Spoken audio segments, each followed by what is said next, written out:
So we wanted to spend a little time talking about what audience engagement means in this new political landscape. It's become, in the last year or so, very synonymous with traffic. And we wanted to take a step back from that and really think about it in a much bigger and richer way. And we wanted to highlight some projects that are great examples of engaging the audience in really meaningful ways from the beginning of the process, because we think of audience engagement as something that is about putting the work you do in a context in which it really connects with the audience, and it's about building a community and creating a conversation that people can really come back to. So we have a great team assembled here today to talk about that, starting with Megan McCarty, who's here to my left. Megan is the commuting and mobility reporter for KPC Southern California Public Radio in LA, and she's here to talk about a fantastic project she did on voter apathy called Make Al Care, and she's going to talk to you a lot about that. If you want to follow her on Twitter, she has my favorite handle of anyone on the panel. It's @MegaMama. Jody Avirgan is here with us from 538. He is a podcast host and producer for them. If you don't know what 538 is, you probably shouldn't be covering politics. And, so I'm not going to tell you. Prior to that, he worked at WNYC Radio, where he also did a really innovative project on voter apathy called Just Vote Already, and he's going to tell us a little bit about that. He is also the host of comedy and storytelling show Ask Roulette. Paul Lewis joins us from Washington, D.C., where he is the political correspondent for The Guardian. He is well known for a TED Talk he did in 2011 called Crowdsourcing the News, which is a must-watch. I watched it in preparation for the panel. And in that talk, he talks about how he helped solve 2 killings through the use of social media and crowdsourcing. And what's interesting about it is when you watch it now, it feels incredibly foreshadowing of the way we now follow cases like Michael Brown and Freddie Gray and Eric Garner. A lot of the techniques you were sort of starting at that point have now become standard practice. So we're going to talk to Paul about that. You can follow him at Paul Lewis. So his is not as exciting. And he didn't come up with anything exciting for his Twitter handle. You got Paul Lewis. I did, yeah. Yeah, that's pretty good. Okay, yeah. You know what? I take it back. That's super exciting. And so top 5 best Twitter handle ever. Definitely in the top 4 of the people on the panel. Yeah. And finally, we have Anna Holmes with us, who is just fantastic. She was recently promoted to the editorial director at Fusion. She is also a columnist for the New York Times book review, so she's a slacker. And she is also the founder of Jezebel, which is an enormously influential blog she started about women and women's issues. Her handle is @Anna Holmes. So welcome to our panelists. Megan, let's start with you and have you, I guess I should introduce myself. So I'm Susie Banikarim. I am the Vice President of Content Strategy and Audience Engagement at Vocative. We're a digital media startup in New York where we focus on using technology and data to explore the 80% of the internet that's not indexed by Google. We call it the deep web. And we do that because we think it helps us surface stories and unique perspectives that you can't find otherwise, and we try and marry that with sort of traditional on-the-ground reporting to bring you unusual stories. So that's what I'm here doing. But Megan, let's start with you, because I want to talk about your project. So you started this project called Make Al Care. So why don't you tell everyone a little bit about that and why it's called that? Right, so the series was a campaign that KPCC did for the radio and for social media. And it basically started as, my editors were trying to come up with a way to cover this very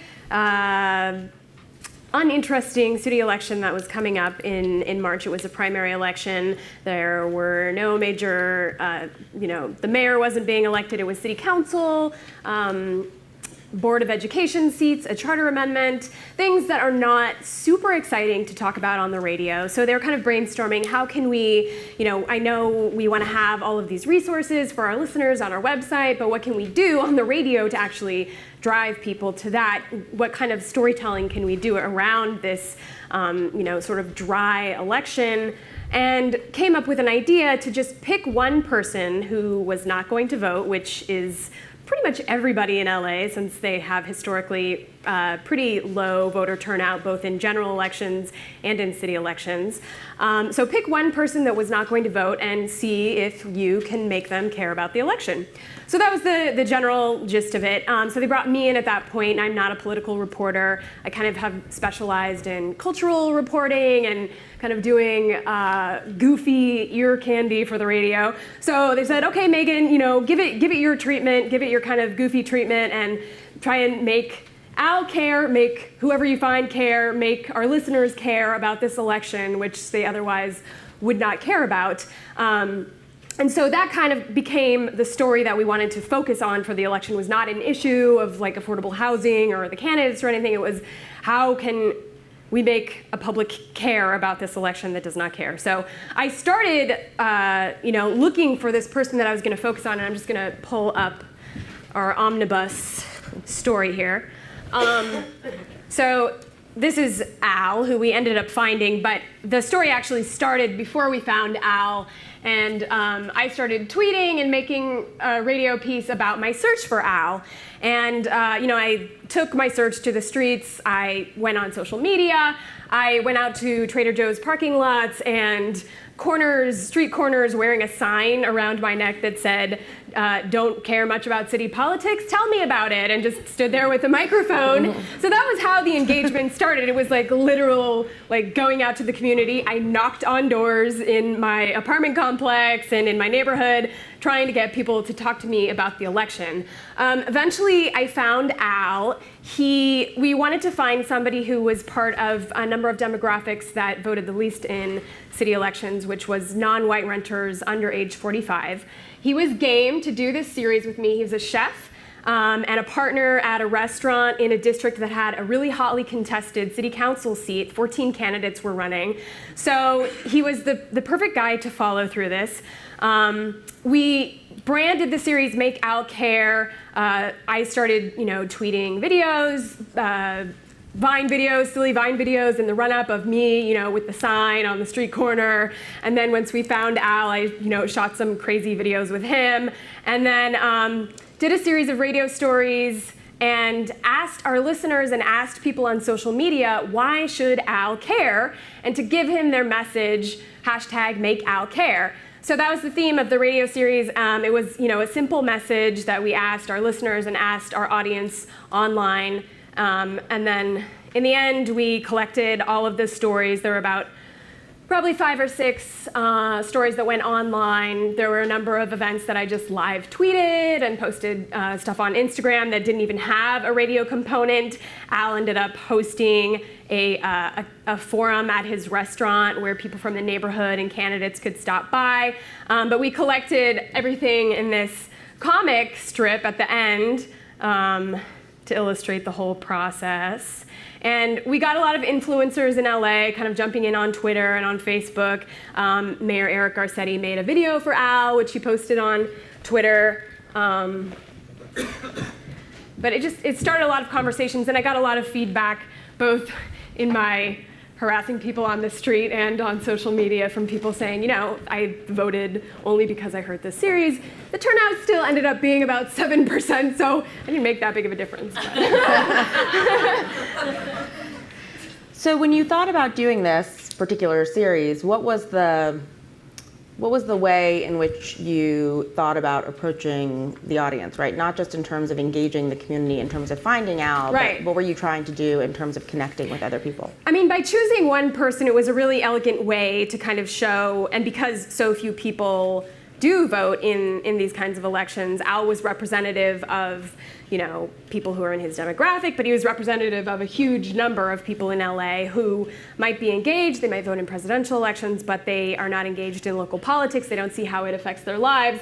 So to kind of go on this journey with Al, we weren't necessarily wanting to educate people about specific candidates or specific issues that might matter to him, but more about the process, and the process of, why someone like Al would not be engaged, and what it would take to engage him. So I did things like bring him a political scientist to talk to him about what issues might matter to him. He had a one-on-one session with her. I printed out voter guides for him.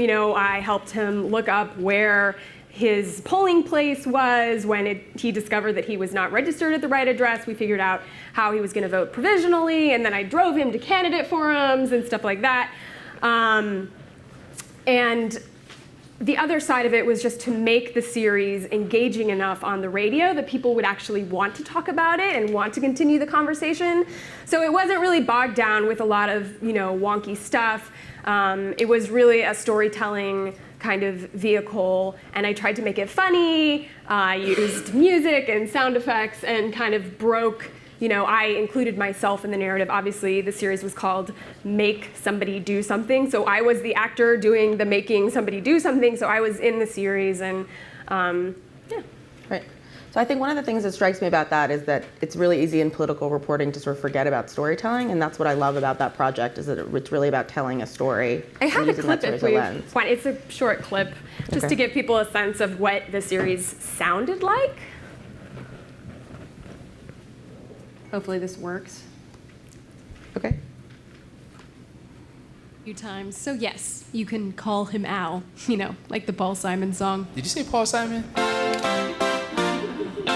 Oh, yes, yes, yes, yes. Okay, not his favorite song, but to catch you up, Al is a chef. He has a restaurant in Los Feliz where he also lives, and he doesn't vote in city elections. No, I don't. So I am trying to make Al care. And so far, we've been having a lot of fun.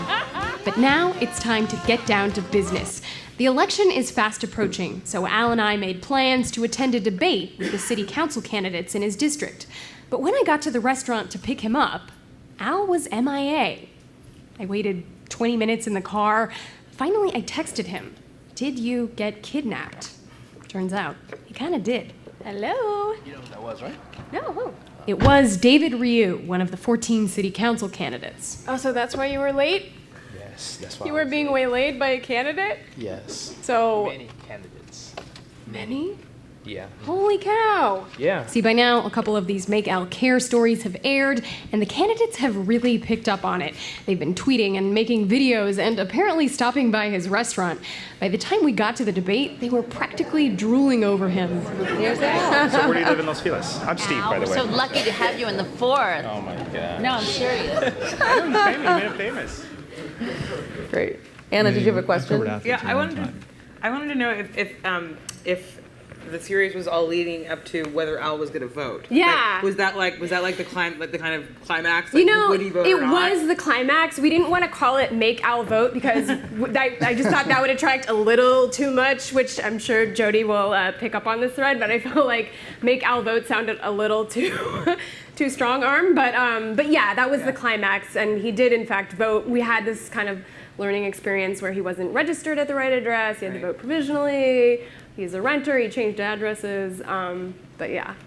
Great. So Al voted. He Great. voted. So that's a good segue to Jody. Jody also did a really innovative project about voter apathy along the same themes. Why don't you tell us a little bit about your project? Sure. It's very similar to this project. When we heard about this project, we could tell there was something in the public radio mindset last fall. But we were faced with the same problem of, on an election that perhaps wasn't going to attract that much attention, and we didn't want to just do the usual, let's put up a voter guide, let's talk about the key issues.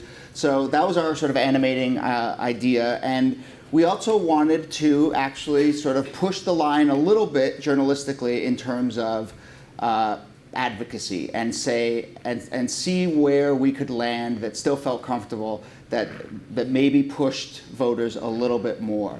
And the journalistic goal of this was to kind of show two things to our audience. One was, as you heard in the last panel, the panelists were discussing it, that only certain voters actually matter to campaigns. Campaigns are targeting voters very concertedly, especially in these smaller, low turnout elections.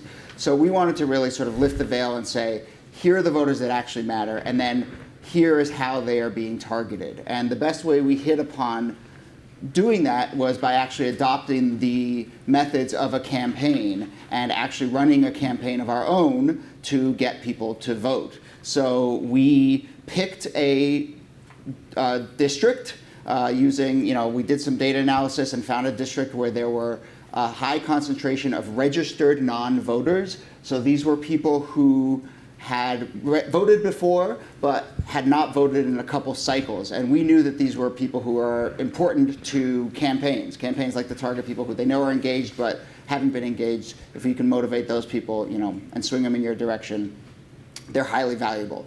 So we picked Morris Park, which is a district in the Bronx, and we picked the registered non-voters in Morris Park, and we targeted them with our campaign. How did we do that? We robocalled them multiple times, and we went and knocked on doors. I was our candidate of sorts, so I went and I knocked on doors and I handed out literature. Our campaign message was, what's on the screen? Our campaign message was just vote already. It was just go and vote. And our robocalls kind of came from that same place. And I have a sample of one of the robocalls that we used to target people. This sample is from the Brian Lehrer Show, which is sort of our host. This is our home base for this project. So this is a sample from the Brian Lehrer Show. What you'll hear is a clip of the robocall, which is in Brian Lehrer's voice.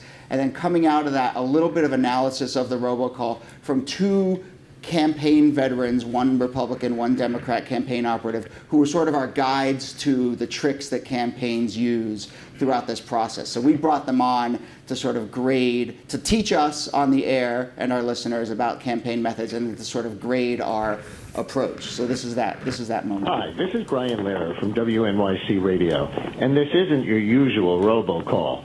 Most of the time, the person doing this is trying to convince you to vote for a specific candidate or saying something mean about another candidate. I don't really care about that. The only thing I care about is that you vote this election for whoever you want. We looked it up and noticed that you hadn't voted in a while, so now's the time to change that. Happy voting. And sorry for the robocall. All right, Shana, I have no idea if this is going to get anybody else in New York to vote. Well, I think you did a couple things right. Yes. The piece at the end where you say, we looked it up, we see that you haven't voted in a while, go vote. That's a social pressure that there's lots of research, lots of data, and that really does work. I probably would have put that in the front, because part of the problem with robocalls is that the number of folks who are going to listen for the whole 30 seconds is pretty minimal. I don't know what that is, but So what I think is interesting about... I guess we used fun music too.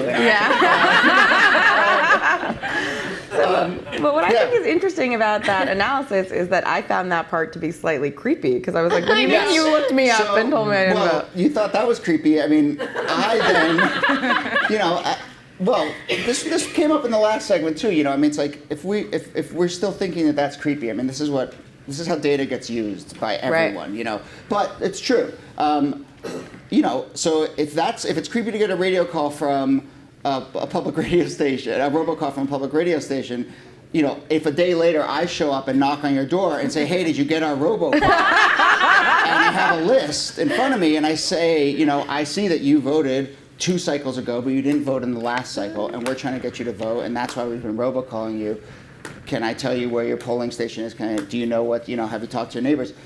But yes, and so for me, as the sort of candidate in this and the reporter in this, that was a really instructive moment for me, that you just have to kind of walk right past that line and use that data to your advantage. Journalistically, the goal of this, which I think we can all sort of talk about in terms of audience engagement, we really felt like we needed to. It was a show your work project. So every step along the way, as we were sort of deciding, okay, how do you target voters? Then, how do you decide which voters to target? Let's talk to some campaign experts. How do you actually get them engaged? Let's talk to some campaign experts and, pick up the tips. Like, I went on the Brian Lehrer Show with these people and said, okay, well, when I knock on a door, do I use a closed fist or an open fist, or do I ring the bell, or how many times do I go back to the, but every stage along the way, that gave us a reporting opportunity. Right. And I think it really taught people a little bit about how campaigns run as well, yeah. And then also let them know that there's this election going on. And then I think, we were we were hoping, and one of the goals was certainly to actually affect some change and try and move the needle a little bit and get people to vote. And there was an increase. Well, so we got the numbers back. And I mean, our target demographic, this is registered non-voters in the Morris Park district of the Bronx. It was a very small group. Ended up being, a few hundred people who we were targeting and robocalling incessantly and knocking on their doors. There was, in this election, a 10% increase in turnout. Now, I work at 538 now, so when you say something like that, like a big banner drops from the ceiling that says sample size and lights go off, so I'm not. So it's not statistically relevant. Yeah, okay. It could have just been nice weather or whatever. That said, it was tantalizing as an outcome, and we might do more. Okay, great. Paul, let's talk a little bit about your work. You recently did the first Periscope interview with a candidate. Do you want to tell us a little bit about that? Sure. Well, I think the first thing I'm going to say is that this is just a kind of project that we did on a whim and nothing near the scale or the caliber, in fact, of what these two guys have done, which I think is fantastic. And just one of the reasons I think both of those projects are really interesting is so often when we think about audience participation and engagement, we think of it purely in digital terms. Yep. And these were both physical experiences where you were out on the street kind of physically engaging with people. And I think that's really fundamental to journalism. Totally. And those of us who are interested in engagement and social media often forget that world. Yep. So this is just something we did very quickly. We wanted to do an interview with Rand Paul, and The Guardian and Edward Snowden have opened lots of doors, and we have, I suppose, had a good relationship with Rand Paul's office. And we wanted to do an interview with him, and instead of just doing something normal, I guess one thing that you should know about The Guardian is, we've gone from being a British newspaper to a global news organisation with 100 million readers because we're quite pioneering. So we experiment a lot, and we're open. And I think we were very early on to kind of conceive of our audience as not just passive consumers of our news, but potentially co-collaborators as well. And it's against that backdrop that we like just experimenting, even if we don't know if it's going to work. And we thought we'd give this a go with Rand. And to cut a long story short, we did a Periscope interview with him in Iowa, and it was supposed to last between 6 and 8 minutes. And it lasted 3 minutes and 50 seconds. And Rand Paul, many of you know, has a history of having quite bad relationships with journalists when he's interviewed, especially when he's put under pressure. And he, 3 minutes and 50 seconds into the interview, walked out. He just kind of walked off screen. Now, you might not think that matters with a kind of shaky camera experience like Periscope, but it does. And it looked as bad on this Periscope interview as it would have done had he just kind of walked off an interview done by MSNBC. So should we take a look at it and then? Yeah, Stephanie? sure. So I'm speaking it up. But yes, if we have it. Stephanie, do we have it? Sorry. So let's watch it and then we can talk about it a little more, because I think it'll be fun to watch. And really, I should be having fun up here.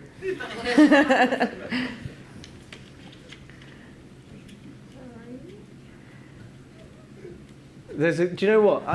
I think I sent you a Prezi thing. Yes, it's in the Prezi. Yeah. So if you open the main screen there, and then click one.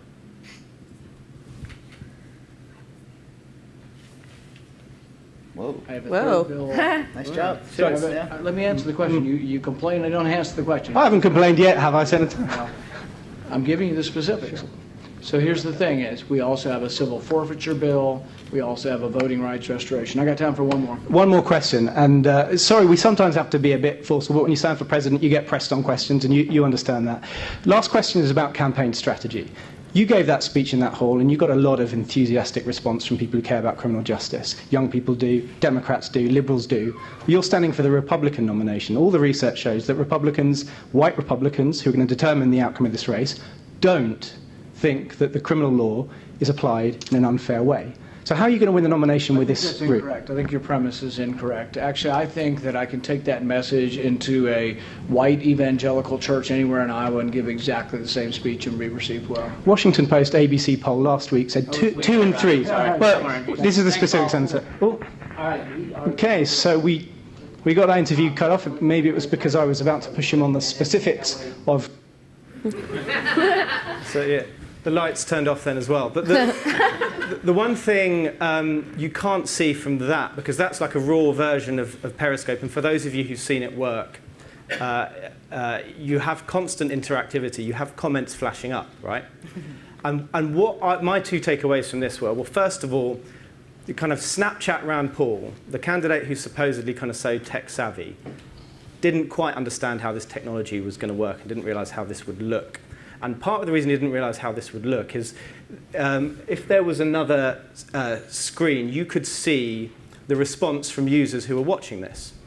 And the response from users in the kind of 3 minutes leading up to the point at which he walked off was, how rude, and I wouldn't vote for him, and what's wrong with this guy? And I think it provided the journalism with a kind of legitimacy that it wouldn't have had if it was just my interpretation. And it also emboldened me to be more forceful, because I was looking at a screen and seeing live reaction from people that was fortifying my own hunch about how this interview was going. And I think that's something that makes this particular technology really interesting. And Susie said I was really interested in Twitter when it began around 2008, and we were doing lots of experiments then. And I'm equally interested in Periscope for different reasons. I think it has the potential to be as disruptive for breaking news events as Twitter, arguably more so. And I think the gem in it is that interactivity. You get that constant feedback. You know, it can be something as simple as where you should pan the camera to something as sophisticated as something you've missed in your question. And you know, we've not had that in a technology yet. Normally, you know, you'll have a delay in the response. Yeah. So I find it interesting from that perspective. Can I just ask, you know, that feedback that you were getting, did you trust that that was accurate, or was it just kind of your supporters, you were bringing your supporters into Periscope and they were egging you on? Well, Rand's team had actually promoted the Periscope interview in advance. He's got a big Twitter presence, so a lot of these people were Rand supporters. Maybe it's because these are early adopters. There isn't as much trolling as I expected. I was also doing this during the Baltimore riots, and the feedback response was a bigger problem then, because there was a lot of racist remarks, and you can't moderate in real time. But look, I just want to say one other thing, which is why I think this is the most interesting panel of the 2 days. No bias at all. Aside from the fact that we're on it, I think that if you look back at the last 2 presidential campaigns and try to pull out what the stories were, the stories, so where we were holding power to account and peeling back the layer that the presidential campaign wants you to see. In 2008, you could make an argument that one of the key ones was Obama clinging to guns and religion, kind of off-the-cuff remark. And that came not from like an embedded journalist who had written glowing profiles about people on the campaign and been told what Obama really thinks about white people in Pennsylvania. That came from like a citizen blogger working in coordination with Huffington Post. And then if you look at 2012, the 47% remark, again, it was, you know, a citizen and that nexus that you get between citizens and journalists now. And I think that's where, in 2016, we're going to see the interesting stuff. You know, you can do as much as you can. You know, you can follow all of the rules, the consensual, the traditional rules about how you do political reporting. But I don't think you'll get, you know, I don't think you'll ever get the good, fantastic, election-changing scoop from making friends with people on the campaign. Maybe you will, but I think it's less likely, and I think it's more likely that it will emerge organically from something like this.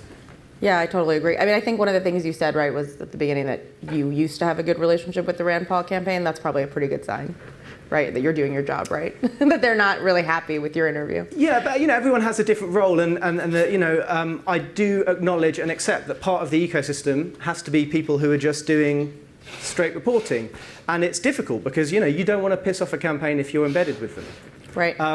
But at the same time, what's the point? Right. You know, I totally agree. What's the point? Why are we doing this? And I think you know, if you have that access, you're spending that time with a campaign, with a candidate, you're the person who has the opportunity to ask them the questions. I think, you know, you have an obligation to be hard and to be tough and to ask the questions they don't want you to ask. You know, it's not just about the romantic Instagram perspective of the glory of political reporting. However good that makes us feel to have that access, unless we're using it for a kind of positive end, I don't think there's any point to it. Yeah, that's good advice. A lot of a lot of the audience is going out on their first embed, so that's good advice for them, I think, going out. So Anna, let's. I have a question for him too. Okay. So will you be doing more Periscope interviews, and do you think that candidates or their camps are now going to be wary, not of you specifically, but because of?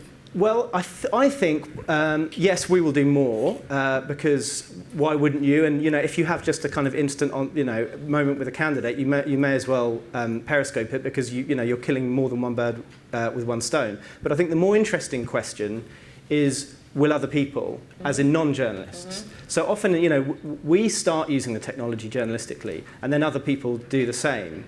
And I can just totally imagine, maybe it's not this election cycle, maybe it will be, but a big thing happens, I don't know, I'm just guessing, but let's imagine like Hillary Clinton and Joe the Plumber have an argument. That will be live broadcast on 3 or 4 mobile phones, and they won't all be journalists. And you'll be able to see it from different angles, and it will happen in real time. And I think that's really fascinating. But that was around last cycle. I mean, no candidate goes out on the trail and doesn't know that But it wasn't live, everywhere. right? I think the difference really, I totally agreed, right? The rise of people following you around with cell phone cameras and the candidates having to be really conscious of the fact that everything they were doing was going to be recorded was an issue. But now what we're talking about is that it'll actually be live. It'll be happening in real time. It'll be live, and candidates always have these trackers following them from opposition groups, and they've got used to that. But I mean, one of the myths about campaign reporting, I think, actually, is that we have this splendid access. I've done a bit of Hillary stuff this time around. The people with the access are the voters, actually. We're the ones who are being frozen out. And so I think actually what's more interesting is what people do with that access, particularly people who have access to the candidate but don't like the candidate. Right. I mean, can you imagine like a news organization, in addition to having screens that are showing Fox News and CNN and MSNBC, having another screen that's just all the different Periscope feeds of a particular event? I mean, I think, like, when I think about watching Ferguson, I think about Tim Pool's live feed for Vice. So I literally watched a 4-screen on my laptop, and I watched the local station, CNN, and then a live stream that Tim Pool was pulling out, and that was before Periscope, right? And I felt like it gave me a much better window into what was happening in Ferguson. So I do think that that's going to be a big game changer. Because CNN, what we need is another little box on CNN. Well, I didn't have it on CNN. I had it in a separate box, but yeah. So Anna, let's talk about your project because I want to make sure we get to it. It's also, a lot of Anna's work at Fusion has been about this sort of engaging with the community. And in particular, she's now focusing on politics as we get close to the election. So talk a little bit about this. This is the Split show. And we're going to demonstrate it, I think, too. Okay. So I'm going to correct you just a little bit. Okay. I'm not really only focused on politics. In fact, this is really the only kind of political thing that we've done. I mean, I've done stuff that's like about gender politics or racial politics, but like politics. This is the yeah. The So, only yeah. thing Sorry. we've done so far. But this hopefully is a model for something we'll keep doing. So this is. The Split show is, I don't even know how many minutes it is, maybe 3 minutes long show that was inspired. The producer who worked on it, Jean-Paul Tremblay, had seen some sort of Honda advertisement out of Europe. I don't remember which country it was. But the Honda advertisement, which was on YouTube and had been engineered by YouTube for a lot of money, the Honda had paid them, showed a man getting into a car and taking his daughter and her friend to, I believe it was school. Maybe they were going to an after school something. So it's a kind of like a family friendly car, and it's daytime, and there's 2 girls in the back. And if you clicked on a button on your keyboard, you would see another narrative, and starring the same man who's in a more sporty Honda, and he's robbing a bank or like getting away from like a bank robbery he's just committed late at night and rushing through the streets of whatever European city this was. Now, what was happening in this video player, it was a YouTube player, but it was engineered to be very specific, was that both of the storylines were running simultaneously, and a lot of the shots were very similar. So when he was making a hard left, when he was racing away from the cops, he's making a more kind of demure left as he's driving the girls to wherever they're going. But there were 2 films essentially being played simultaneously, and at any point you could press the button and see what was happening on the other one. So how people engaged with that and how we engaged with it was really kind of fascinating. Like, at first I started like hitting I think it was the R button, like every 5 seconds to keep going back and forth. And then I was like, you know what, no, I just want to watch the whole narrative about the getaway. And then I went back and started it over and then watched the whole narrative about him taking the girls to school. And then, I watched it at least 5 different times, interacting with it in a different way. So it was telling a different story about the same person. Our producer wanted to try and do this with regards to political news. And by political news, he took as his model, like the Jon Stewart Daily Show model, who's this guy, and the kind of Bill O'Reilly grumpy old man model from Fox News. Who's this guy? who's this guy? And we scripted something. We decided to have them talk about immigration, and the script is very similar. Like if you look at the two scripts, they're actually quite similar. But it's the delivery of the actors. These are actors, by the way. Yeah. It's the delivery of the actors, and also just slight little tweaks to the graphic they chose to show that communicates a bias, whether it's left or right. And so this is the pilot. Okay. We're working on another one, but hopefully in the future, like once the election heats up, we'll have them talking about issues that the politicians are talking about. Okay. So can we play a little bit of it? We can play a little bit. Yeah. Of it, yeah. Let's see.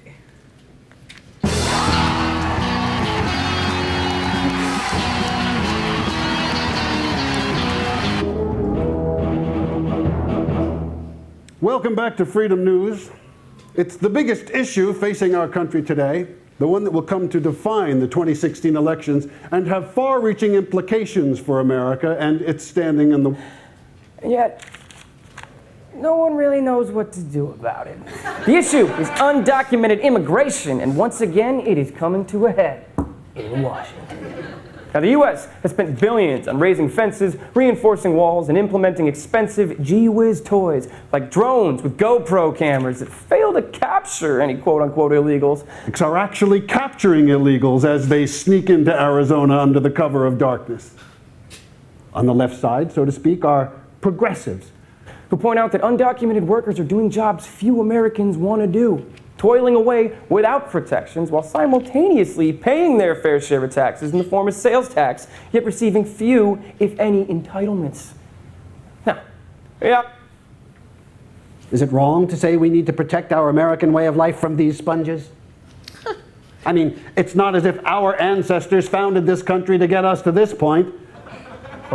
Anyway, here's a chart showing the number of undocumented immigrants in the U.S. In the U.S. each year. Note that under President Bush in 2001, we had 7 million people who had broken in. Not great numbers. But 10 years later, in 2011, under President Obama and his lackluster border... We got, it looks like 11 million people inside our borders. That's basically the same thing, isn't it? This is the space button. Never. I only know mouse commands. So I guess I have two questions about this. One is I want you to talk a little bit about sort of what you were hoping. I mean, it may seem obvious, but I want to talk a little bit about how you were hoping to engage the audience with this. And then the other thing I want you to talk a little bit about is the street harassment project, because I felt like that was a very clear sort of retail journalism out in the community kind of thing. Yeah. Well, so this was a test to see if we could do it, and because YouTube wasn't going to be like, sure, we'll build it for you too, because Honda probably paid them hundreds of thousands of dollars. We asked the tech people, the engineers at Fusion, if they could do this. They're like, yeah, of course. And it took a little, tinkering, but they were able to do it. So it was basically like first see could we do it? We had so much fun watching a Honda ad, right? And like car ads, I think of as being so boring, and usually they're shot on the Pacific Coast Highway in California, and they're all the same. But this was like one that I was really engaged in, so I figured maybe we could talk about politics in a way that might seem engaging. That said, this has its own bias, which is to say that we're making fun of the Bill O'Reilly type more than we're making fun of the Jon Stewart type. He's more just likable in general, so our bias is given away there. but how this will apply to like actual news events. I mean, I'm not saying illegal immigration or undocumented immigrants are not a news event. Yes.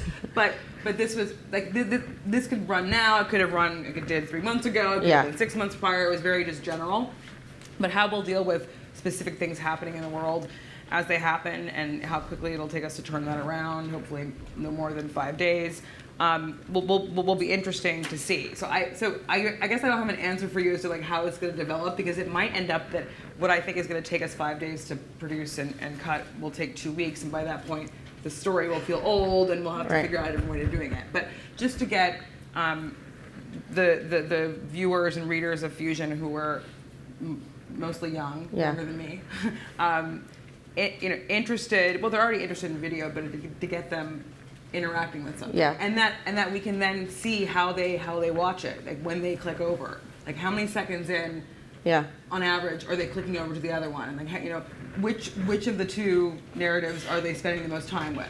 Well, one thing I think this really highlights, as well as the Periscope thing, right, is this culture of experimentation and iteration, and how much it matters now to really try new things. And if they fail, they fail, but that we really have to keep trying to push the envelope, otherwise you kind of get left behind. I feel like this really highlights that example. And maybe we can actually, I don't want to say commit news, because we're not reporting anything, but maybe we can actually, because a lot of millennials, are said to get their news not from newscasts or newspapers, but The Daily Show, for example. Perhaps there'll be something educational there for them as well, but it might just be pure entertainment. Yeah. All right. Great. So will you talk a little bit about the street harassment project? Because I think for people who didn't see it, that's a good example also of. Is it something you want on the screen, or? No. You can just tell us a little bit about it. The street harassment project that Susie's talking about was. Here it is on the screen, actually. Oh, good. Okay. So there is an artist I had worked with who is known for her street art that protests the street harassment of women in the United States. She's traveled around the United States to various cities, and we pasted posters up that show a portrait of a woman that she's drawn, and accompanying the portrait there's a slogan, for lack of a better word, that is pretty in your face to passerby. Namely men who harass. The project is called Stop Telling Women to Smile, and that's one of the most famous posters. It's actually Tatiana, it's actually her face she's drawn, and it says Stop Telling Women to Smile. So she will interview women around the country and make portraits of some of them, and then make these big posters, and we paste them around. And a lot of them get torn down, but even that's interesting, how people react to them, whether they write obscenities or whether they leave them up, or whether they turn them down. But I'd asked her if she would take the project outside of the U.S., because I was interested in how women outside of the U.S. experience street harassment. And we decided to go to Mexico City because Mexico City is very intense in terms of the street harassment that women face, just beyond anything in the U.S. They have female-only subway cars and female-only buses because it is that bad. And I just wanted to see what would happen if she took it outside of the United States. So we went to Mexico City last September, spent a week there interviewing women there, and some men, about their experiences, and then created this very immersive, interactive, that's kind of part travel log, part art exhibit, part not oral history, but you can see that there's all these images here of women and a couple of men, and if you click on those images, you'll hear them speaking to the camera and telling the camera, the viewer, who they are, what their feelings about being harassed are, etc. Yeah, so what struck me about this is that it's very immersive. Like, it really again, it goes back to this sort of like highlighting an issue with a sort of certain kind of storytelling rather than a sort of dry approach. So I really like that about this. And there's a number of mini documentaries that are embedded, as you can see, within, as you scroll down. That's one of the portraits. That's right after she had drawn it. That's why the pencil's on it. So there are a number of mini documentaries that tell the story of the week that we were there. Tatiana is in this image. She's right here. And so it's a multi-part interactive, and it takes a long time to get through. A lot of work, right? Yeah, it was a lot of work. Yeah, It takes a long time to take it all in. So I'm going to ask you one last question, and then actually we only have 15 minutes left. So I had a bunch of questions for you guys, but I'm going to let the audience ask them. But one thing I think your work highlights a lot is something that I think about a lot evocative, which is there's a lot of conventional wisdom about what young people and what the audience in general wants. So, like, for example, our audience is 65% under 35, but our number one traffic driver are stories about ISIS. And if you had asked me that, that would not have been my conventional wisdom. And I think the conventional wisdom is Americans don't care about foreign news, they certainly don't care about ISIS, but we don't see that. So how much in your sort of approach do you try and make sure you're listening to the actual audience rather than sort of making assumptions about what they care about and trying to figure out what that is? Well, I mean, it used to be easier back in the day when I ran a blog, and they had comments. It was very easy to tell what they cared about, either by the number of comments on a particular post or by the number of page views or some combination of the two. Now, because I don't run Fusion and because it's a fairly new thing and people don't interact with blogs the way they used to. They comment on things on social media, not really in the comments anymore. Yeah. It's harder to tell. But I pay attention to social media and what people are talking about. I don't always go by what a readership that I'm trying to attract says they want, though. Oftentimes, I feel like they don't always know what they want, and that if we make a story interesting enough, then they will want that too. That we can actually rope them in if we express either an opinion or tell a story that's very compelling and it has a certain sensibility and is not talking down to them, but if we go into it with the assumption that they care. A lot of times they do. Yeah.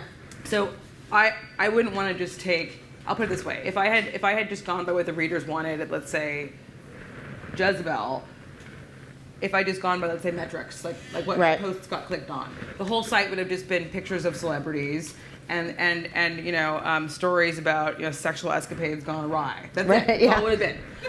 And like those are fun, but that's not what Jezebel was. No, that's TMZ. Right. So I feel like a lot of times you have to kind of show them what to care about, and that sounds patronizing. I don't mean it that way, but just to tell stories in a way that feels true and legitimate and sincere, but has a certain energy behind it and isn't, again, talking down to them, because that's what at least... Yeah, so I express that a little differently. It's not so much showing them what to care about, but to tell stories in a compelling enough way that they understand why it matters for them, right? I think that's the same thing, it just sounds less... Well, it is the same thing that it isn't, because sometimes they don't, sometimes you telegraph what they should care about even if they don't read the story. If they see you talking about a certain subject enough, they're like, oh, this is an important thing. And maybe they will eventually find a doorway into that, but if they see stories about the rollback of reproductive rights in the United States enough on a website, and it's like being hammered home, and they're like, oh, maybe they'll finally realize, you're telegraphing it that it's important in the same way that the New York Times telegraphs what's important by what they choose to put on the front page of the print edition that lots of people don't get anymore. It's becoming less and less easy to telegraph what's important that way. But I just so I think it's both. Did you have a question? I just wanted to add an answer to that. I mean, I come from public radio, so I don't have great insight into what young people want. Although podcasting is having a real moment. But I think that what connects a lot of these projects and gets to your question of reaching young people is that your project, as you design your project, needs to reach people in lots of different ways. People have heard this throughout the whole weekend. But, I suspect that there were people who thought Make Out Care was just a hashtag, and then there were other people who thought it was just a radio series, and other people who thought it was just a web thing. And that's fine. I mean, ideally, you're connecting them all, and the hashtag people are then eventually turning into public radio members, sustaining members, ideally. Ideally, But it's fine to, just like it has to exist in all these different iterations on its own terms as basically a fully formed thing. Great. Okay, so I'm going to open it up for questions because I feel like there must be a bunch. So, questions, anyone? There's a gentleman in the back. Paul, you showed the Periscope piece, and in a traditional way, when you go live, you kind of blow it, and it's out there. How do you use it afterwards in a editorial context? Do you go in, edit it, put it into a piece on the website, or do you just leave it on? I just want to know a little bit more about the thinking about after you do the live Periscope event. What happens then? How do you use that material down the road? Sure. Okay. Well, I'd say the one thing that I noticed about all these other projects that didn't apply to mine was the caliber of production. So they were all brilliantly produced projects, with the exception of ours. But that's because ours was, the nature of it was different. And obviously after the fact, We then took the video and we edited it and we put out a better version. Periscope does have a bit of an issue with this, which is that the video will save to Periscope for 24 hours and then it will disappear. It will save to your phone, but not with the graphics, which is why that version that I showed you didn't have Periscope in its full beauty. I think that's probably something that they're going to change, and there's complicated ways which you can use where you mirror the video and then save it. So I think, and it speaks to your point as well, that these things can often live on multiple platforms and in multiple different ways, which is good. I mean, I think we're entering a different sphere now. People have been talking about audiences and engagement for a few years, and for a long time it was bolt-on. It was just a section of the newsroom that did something separately. And I think with all of these projects, you're starting to see it's far more integrated, and the quality is going up, which is really good. It's becoming a much more embedded part of the way we think about news. Yeah, I mean, I run audience, a more traditional audience at Vocative, but everyone who works for me is embedded in the newsroom and also does reporting and is involved in the process from beginning to end. And we like to think about it as, even the more traditional audience techniques we think about as helping reporters think about the audience from start to finish. So we don't talk about SEO as SEO, we talk about it as what are people actually searching for on the story, what do they care about? And when we write headlines, we rewrite them if they don't seem to answer any questions the audience itself might have. So I think part of it is that even sort of that traditional audience perspective doesn't really work. It has to have like a real audience, like it has to truly be audience, not just metrics for it to work. Do other people have questions? Otherwise, I have a lot. No? This is supposed to be a panel on audience participation. I know, it seems weird that no one has any questions. We'll come out there and get you. Yeah, great. Hi, Jay Rosen from NYU. Yeah. Listening, especially to Jody and then earlier today, it would be interesting if we combined these engagement strategies, the premise of which is people should be participants in the campaign. They should be following politics. People should vote. They should be part of the democratic process. It might be interesting for news organizations to combine the techniques that campaigns use to identify likely voters and reach them with stuff that's likely to resonate with them, and use those to engage people in coverage. So that's what I see as the potential of this, is using the data techniques to identify likely readers, right? Likely viewers, likely followers of the campaign, and then use some of these kinds of techniques to try and successfully engage more people in politics, in political coverage, Right. in following the campaign, but also in knowing what their elected representatives are doing. So that seems to me to be the potential here, is to combine what the campaigns do to reach voters, use them as media organizations to reach users, and then work audience engagement strategies into them. When we get super PACs for news organizations, then we'll have the resources to do that. Right, so yes, that's one thing. But interestingly, like, did you actually use that? It's an interesting question, or are you thinking about now as you approach the next election, using kind of the information from that particular district as a way to get to tell stories as a prism for other kinds of storytelling about the election? Sure. I think all of these projects were to some extent trial balloons that teach us lessons about what to do next time. And yeah, I mean, I think I am a big fan of the type of journalism that is like, I'm going to learn about something and then I'm going to make that learning process, my journalism. And that's essentially what was at the heart of our project. And so we learned lessons and we will apply those lessons the next time. But Jay, I mean, I think your question is, fundamental. I just wonder how news organizations get up to speed in terms of just having the resources to pull off what campaigns do, and just have all that Facebook data, have all that voter roll data, buy all that. A lot of that data is very expensive. I mean, we spent, I think, a few $100s, which in public radio money is a lot of money, to buy some information on these voters in the Bronx But we knew that a real campaign would spend millions and millions. Well, maybe less flying around with the candidates could save a little money. That's true. Well, since everyone's going to be periscoping everything, then that solves that. Well, so you bring up Facebook, and I think one thing Megan and I talked a little bit about is that we've heard a lot about Twitter here the last couple of days, and I think it's very common when you go to these sort of journalistic conferences to talk a lot about Twitter because it's where we engage with each other. But one thing I can 100% tell you is that that's not actually where most of the voters spend their time. Most of the voters spend their time on Facebook, and I want to talk a little bit about that and sort of your experience with that.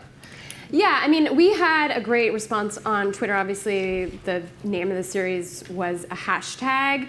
But in terms of, yes, our core kind of public radio listening audience, they are generally not super active on Twitter. So kind of the community that we have on Facebook was much more, there was a deeper kind of conversation that was going on Facebook. We would have a string of like 200 comments on each story with people kind of talking to each other about issues and candidates. And so I think it kind of replicated a little bit more what we do on public radio in terms of the relationship that we have with an audience, maybe more so than what was going on Twitter, which was more people kind of posting, statements with a hashtag, kind of to just advance the hashtag and messages to Al. What was happening on Facebook was much more of a conversation. An actual conversation, yeah. Yeah. For those of you who don't track these metrics as obsessively as I do, Facebook accounts for 25% of the traffic sites see, and Twitter accounts for 1%. So it should give you an idea of when you're thinking about reaching communities and voters where you should look as opposed to using Twitter to figure out what the influencers and the other journalists are talking about, because they're actually very different. There's really different purposes for those. Some of those people migrate over to Twitter when there's an event, for example. Yeah, for live events like debates, you can see that. But I think if you want to have an ongoing engaged community, it's easier to find on Facebook.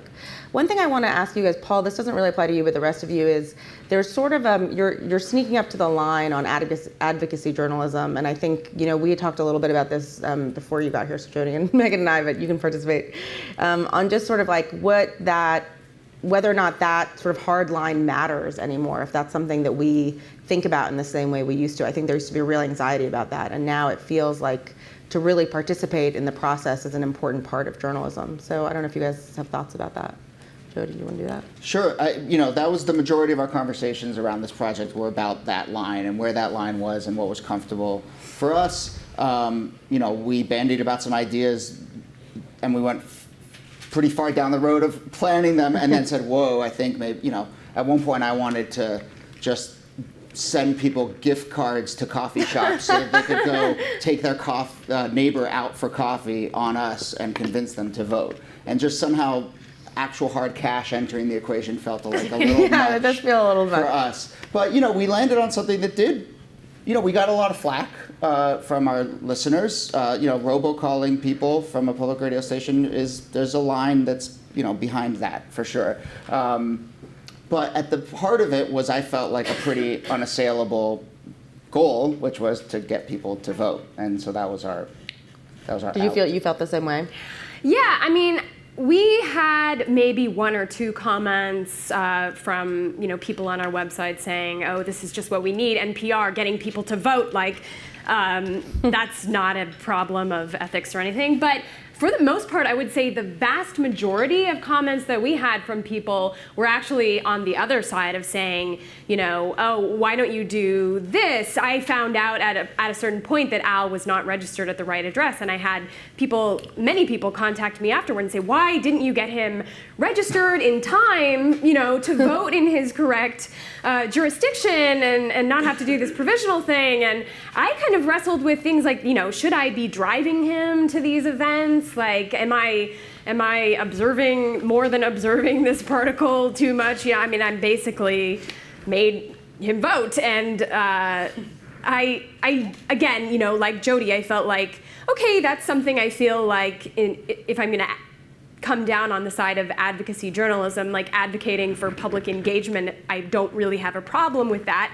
But there were, a lot of moments where I was like, okay, how, should I get him the form to change his registration, or should I, report on this issue, which is a huge issue for many people in the city, which is that he didn't know that there was an election because he changed addresses. He's a renter. It's comes down to part of why we were covering an individual. So, it brought about a lot of information that was good for everyone to know. But I did wrestle with how far I should take my advocacy and my activity in the story. I also just think it depends on what you're advocating for. For example, with the Mexico City thing. Yeah.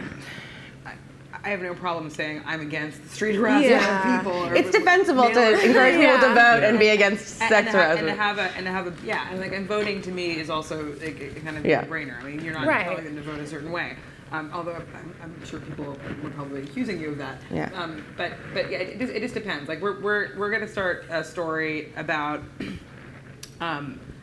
anti-abortion activists in Alabama, and that will have to just be more balanced, just because. I mean, even though I have an opinion about it, that's not going to be.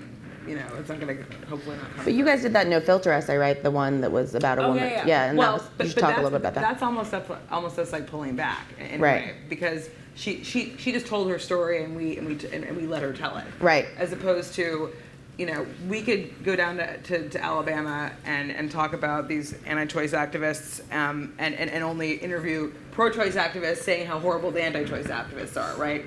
But that would be very different. Yeah. I think these projects aren't in the least bit controversial, and I think the line could probably be pushed further. Voting is an incontrovertible public good. No one's going to dispute that. So is trying to stop people from harassing people on the street. I think the video you showed, I didn't think it was indicative of bias, actually. I thought right-wingers would watch that and feel the same hostility toward the liberal as vice versa. And I actually But maybe you're just showing your liberal media bias. I won't conceal it, but I think that if we are to be truly responsive to our audience, then advocacy will play a greater role in the type of journalism that we do. It is difficult, and we have to consider it, and we have to be cautious. But to give you an example, at The Guardian, we don't see an equivalence between people who believe in the science of climate change and those who dispute it, because we believe, we know it's happening, and we think it's a profound issue, and it should be. I would say The Guardian believes it should be a more central component of politics in the US right now, and that's not something we feel like we necessarily need to hide. It will influence our coverage, and I think the more engaged we are with our audience, probably the more likely that will become reflected in the way in which we cover politics. All right, that's a good note to end on. I'm getting the wrap sign anyway. So we had a final question, but we were so engaging, we had one final question. But thank you guys so much. I really enjoyed talking to you guys. Round of applause for these guys. Thank you.